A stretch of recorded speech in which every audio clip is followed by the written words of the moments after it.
Now, whenever I'm on holiday around Europe, the people who are serving me in the hotels are not in their late teens or early 20s, as is the case when I'm in an all-inclusive hotel in Jamaica. Hence, we need more of our mature adults in their 30s up to their 50s to be working in the hotels in Jamaica, instead of sitting home looking after their grandchildren or waiting on remittance money.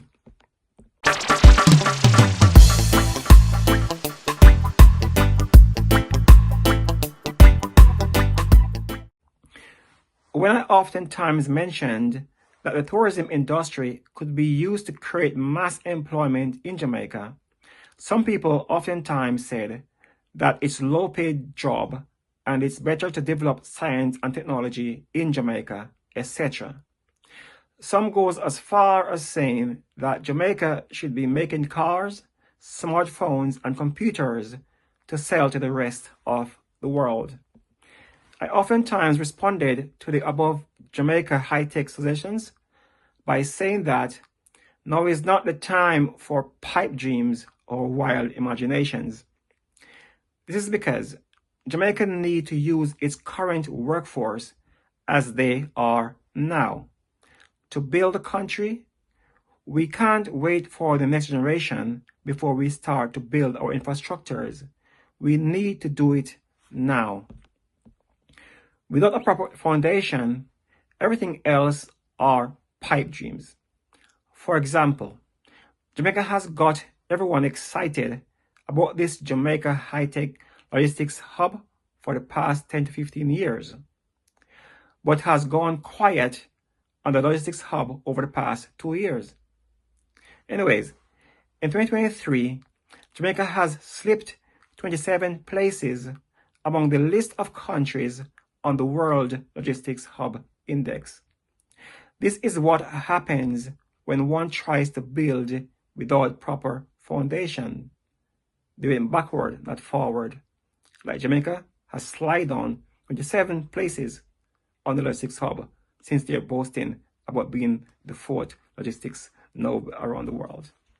Anyways, leave that for a bit. Now, my $25 billion tourism expansion program is all about building out Jamaica's infrastructures. Once infrastructures are in place, then everything else is possible after that. Foreigners are currently waiting to invest in Jamaica tourism industry. We should open our doors wide and take as much investments as possible, as the global situation could easily change next year or the year after, where no one wants to invest in Jamaica anymore. The all-inclusive hotels needs to spread to every parish in Jamaica. Then we build highways, local roads, airports, hospitals, and health centers all across Jamaica, etc. These are the same infrastructures that a logistics hub would need to operate in Jamaica, or a massively increase in our agricultural produce to supply the hotels or call centers across the country. They will all need to be using the same road networks as well that was built for the hotel industry.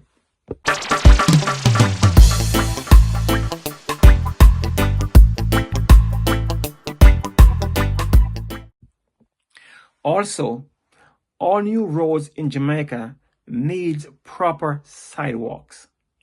One cannot stress the importance of proper sidewalks enough. Visitors need sidewalks to walk on. When I'm on holiday all over Europe, we have proper sidewalks to walk on. As Jamaica becomes more developed, visitors will be walking to public beaches. We need more visitors staying in locally owned hotels and Airbnb accommodations once the all-inclusive hotels are used to open up all of Jamaica. These visitors will then need to walk from where they are staying to the beach. Visitors don't mind walking 2 or 3 kilometers to the beach. Some will even walk 5 kilometers to the beach just for fun, as I see them do in Portugal and Spain, etc. Hence, sidewalks 2 to 3 meters wide are very important if the government is serious about doubling the number of visitors to Jamaica. I can't stress enough that the all-inclusive hotels are to be used to develop all of Jamaica. The government does not have enough money to develop Jamaica without the cash from these companies that have more money than the GDP of Jamaica many times over. Putting the all-inclusive hotels in every corners of Jamaica is the quickest way to develop Jamaica.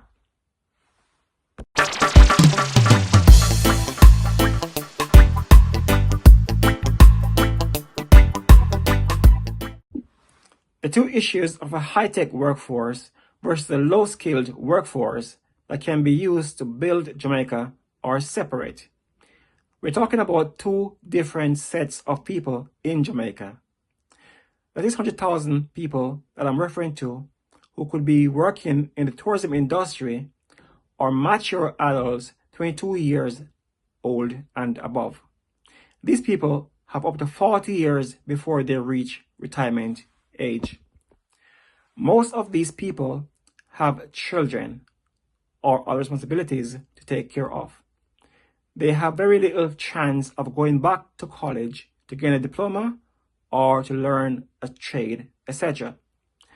Some are grandparents in their 40s looking after their grandchildren that would be better placed in a nursery or basic school for learning purposes.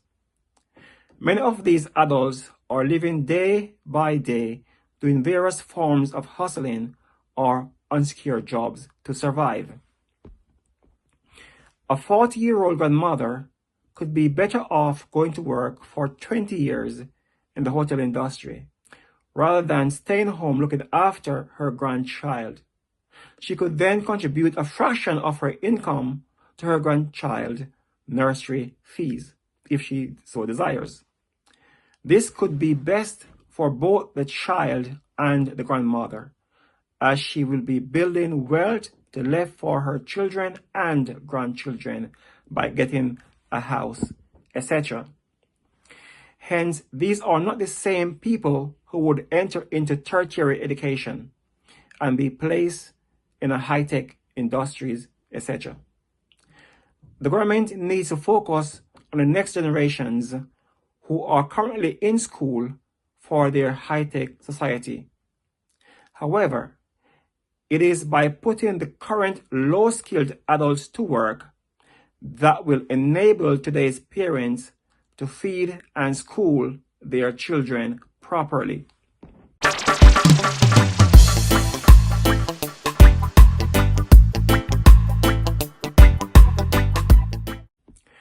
The government should look after these 600,000 people on whose shoulders Jamaica will be developed. There could be as much as 300,000, mostly young men, who could be put to work in the building out phase of my $25 billion tourism expansion program suggestions. Some will be building the hotels, while others will be working on the roads, health centers, and other infrastructure programs, etc. Then, when the hotels are completed, another 400,000 of mainly females will join the workforce and start working in hotels, bearing in mind that almost 200,000 people are already working in the hotels industry in Jamaica. These hotel workers should be prioritized for a low-cost housing solution due to the importance role that they will play in doubling Jamaica's economy over the next several years. Putting the above-mentioned 600,000 people to work is very crucial to Jamaica's development. These 600,000 people are currently not in full-time employment and is not contributing much to the country's GDP. Getting these people on a full-time minimum wage job could add up to 20% to Jamaica's GDP in a short space of time. Hence, one should not confuse the 600,000 people who could be working in an expanded hotels industry in Jamaica with those who have choices to take on professional or semi-professional employments, etc. We need all hands on deck in Jamaica. Everyone needs to have access to permanent full-time jobs instead of selling sweets on the streets in Jamaica, etc.